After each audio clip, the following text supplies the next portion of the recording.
SwayamPrabha. Digital India. Educated India.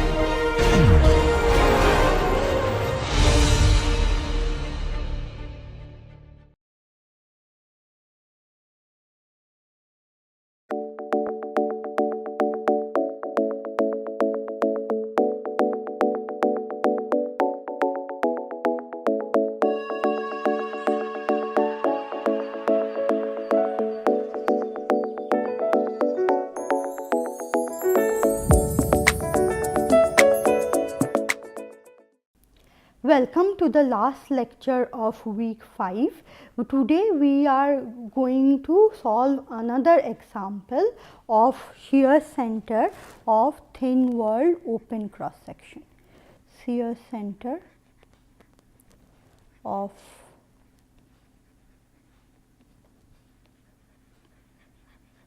thin walled open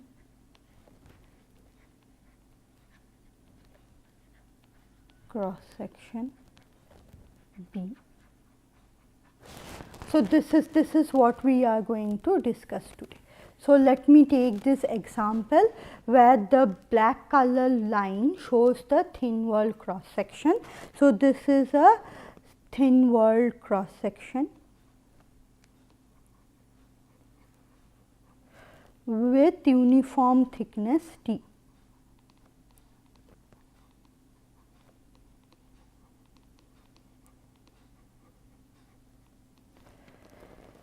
So we need to find out find the shear center of the cross section.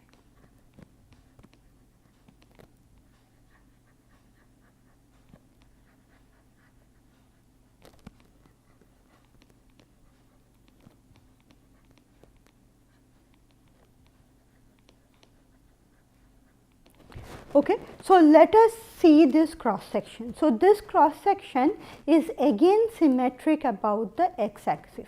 So the shear center has to lie on the x axis. So like the previous case, let us say that zeta, the shear center lies at a point here.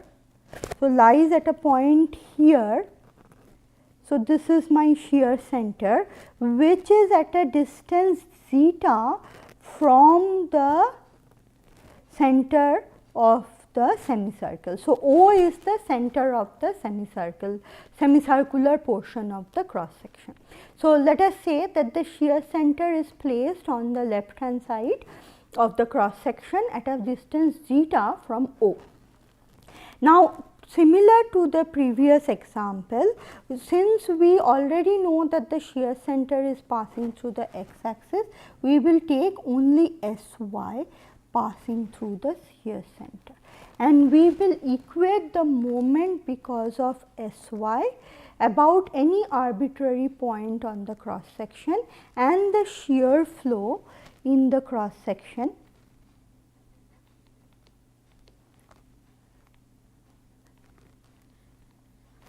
And the equation between these two moments is going to give us the value of zeta. So for this cross section we can understand, because it is symmetric, Ixy is going to be 0 and Sx is equal to 0.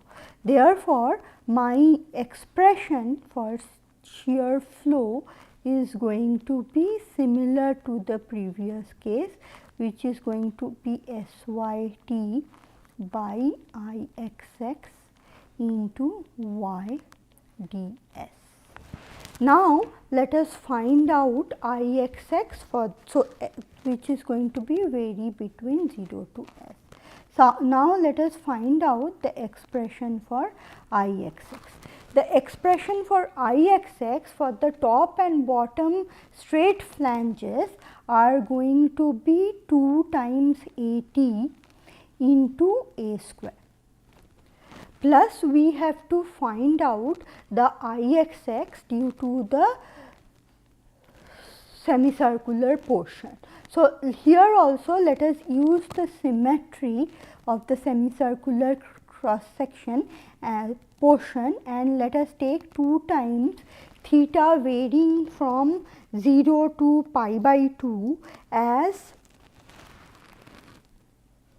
a t d theta is this is the differential area dA into the y square distance can be written as a square into sine square theta.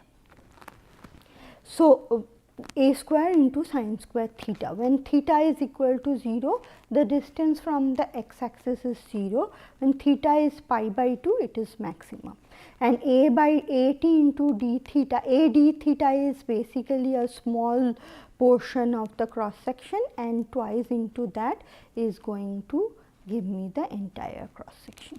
So, if we evaluate that, it is going to be 2 a cube t plus 2 a cube t by 2 0 to pi by 2 1 minus cos 2 theta into d theta.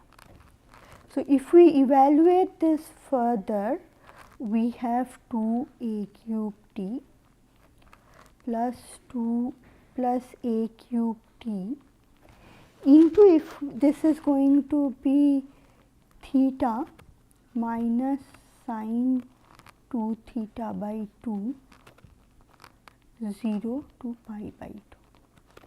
So, that is going to be 2 a cube t, and this is going to be 0 for both the cases. So, we have a cube t pi by 2.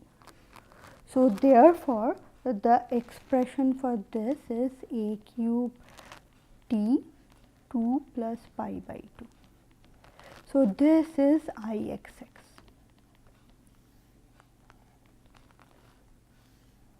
This is Ixx that we have.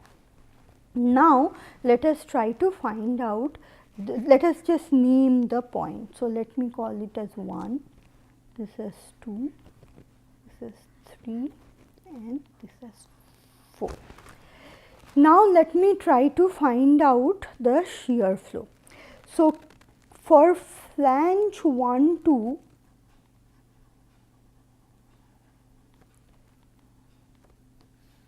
if we are moving in this direction, this is my S, then I can say Q1 2S minus Q1 is going to be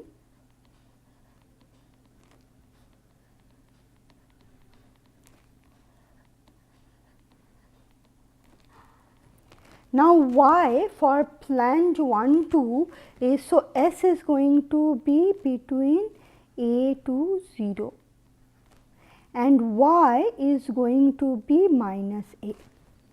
Therefore, this Q1 2S, because Q1 is 0, can be written as Sy into At by Ixx into S. So, this is the expression for Q1 to S.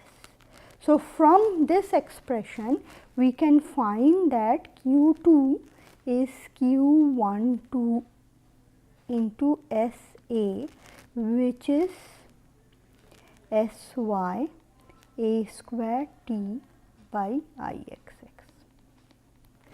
Now, let us try to find out for the curved web 2 3. Now, for web 2 3,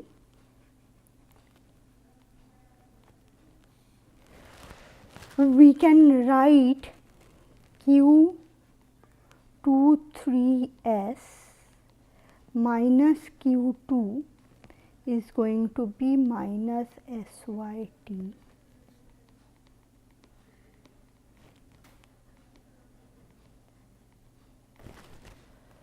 Now, further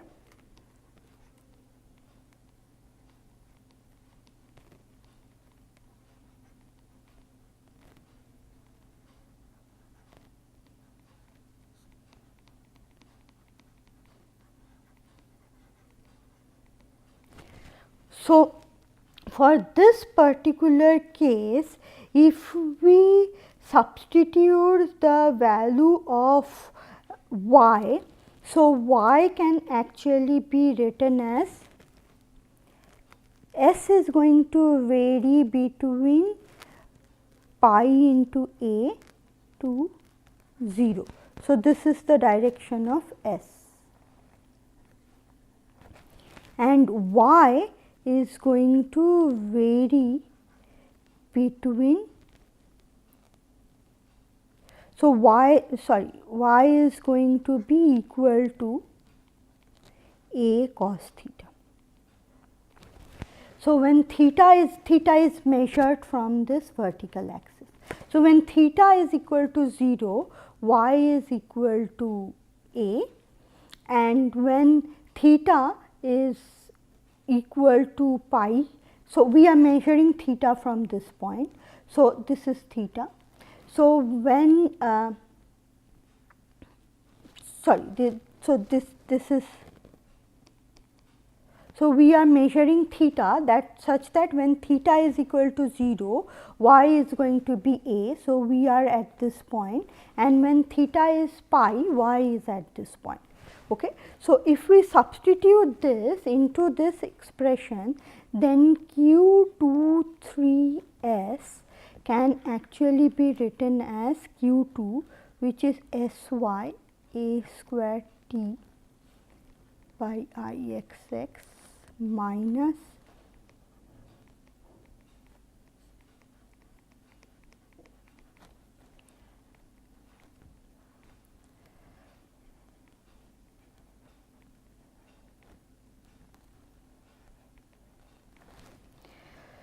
so in place of ds we can write this as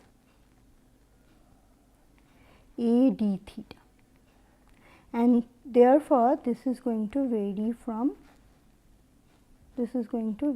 0 to pi.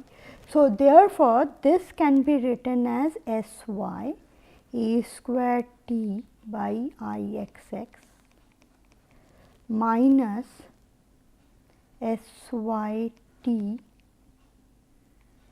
a square t by Ixx into sin theta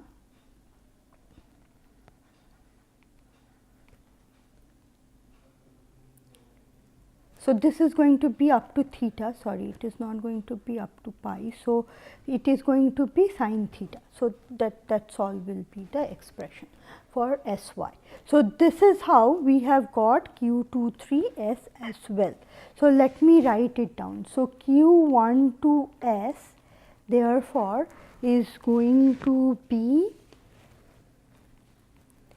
Sy into a square t by Ixx, and Q23S is going to be Q2 plus Sy a square t by Ixx into sin theta. So, this is the two values of Q12S and Q23S.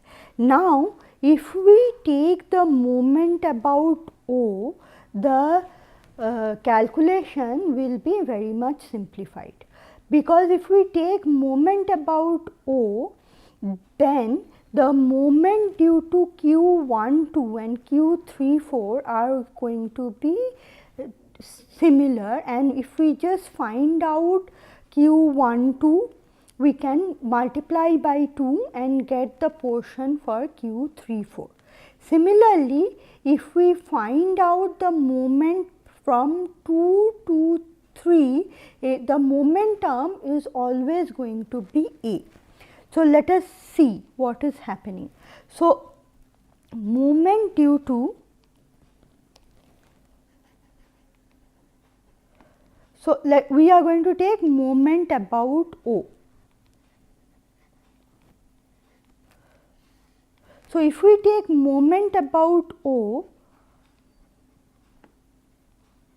moment due to Q12S is going to be equal to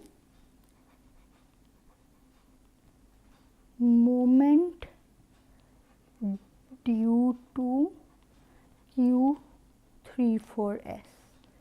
Therefore, so the total so this is one benefit that we have. The second benefit that we have is that moment due to q1 to s has a constant momentum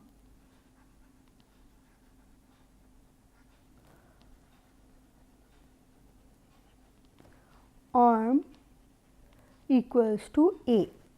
And third point is that moment due to q23s has a constant momentum of A.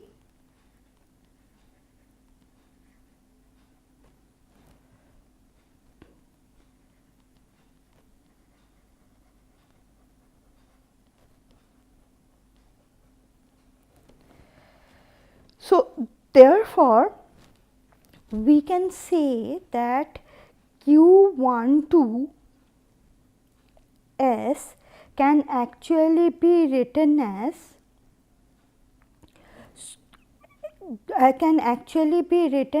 SDS. So, if we do this moment balance, then we can write Sy into zeta. So, moment about O.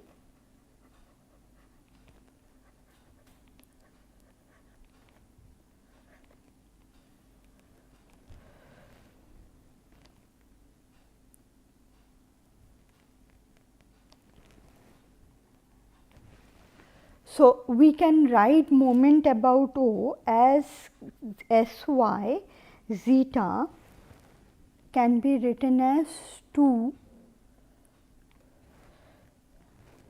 q1 to s ds into A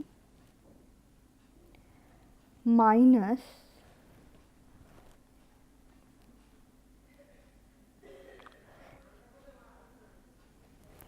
minus 2A Sy t A by Ixx into SDS plus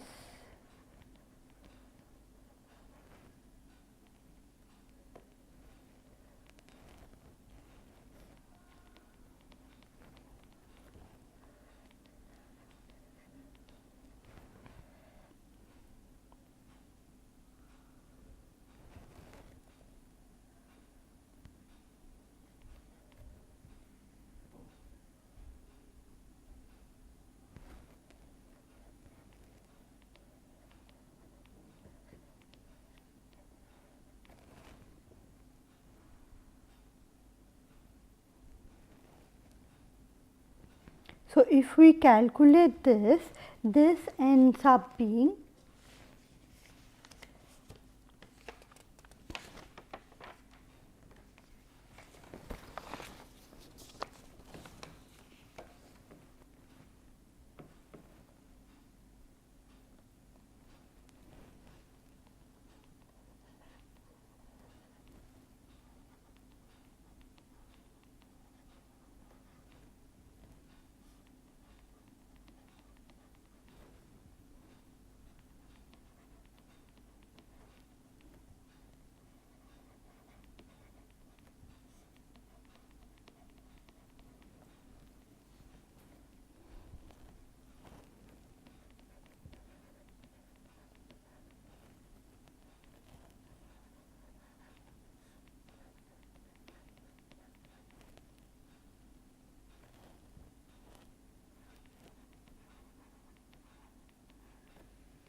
so Sy can cancel out from each other and we can write zeta as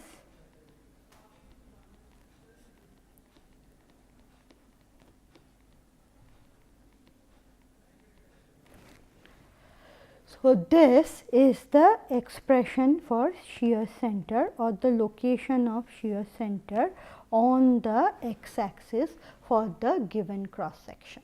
So, therefore, we can say that this is how we can evaluate the shear center for even any given cross section, provided it is open.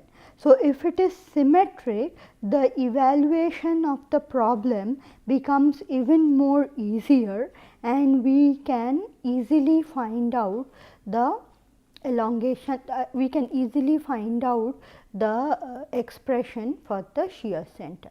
If there is no plane of symmetry or no axis of symmetry, then the derivation is the calculation to find out the shear center is slightly more difficult, but nonetheless it can always be handled in the way that we have discussed.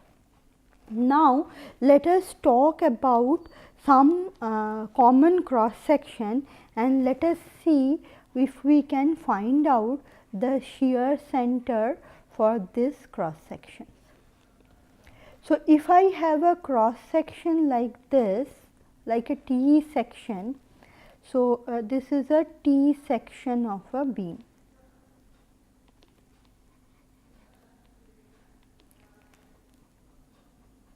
So, we without even calculating, we can say that the shear center of the beam is going to lie here, because if the moment produced by the shear flow,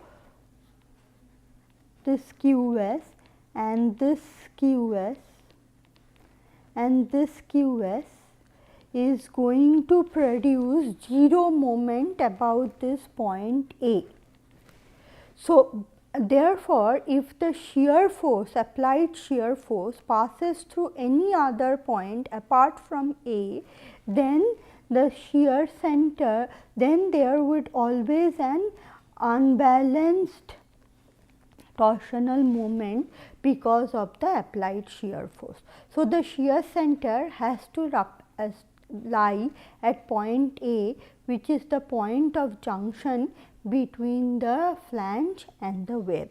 Similarly, if we have an L cross section, the shear center is going to be at the junction point A, because the shear flow in both the portions of the cross section is going to be produce a 0 moment, torsional moment about point A, and therefore, the shear force needs to pass through A in order to have a balanced torsional moment, a net 0 torsional moment, and so is the case with the cross section.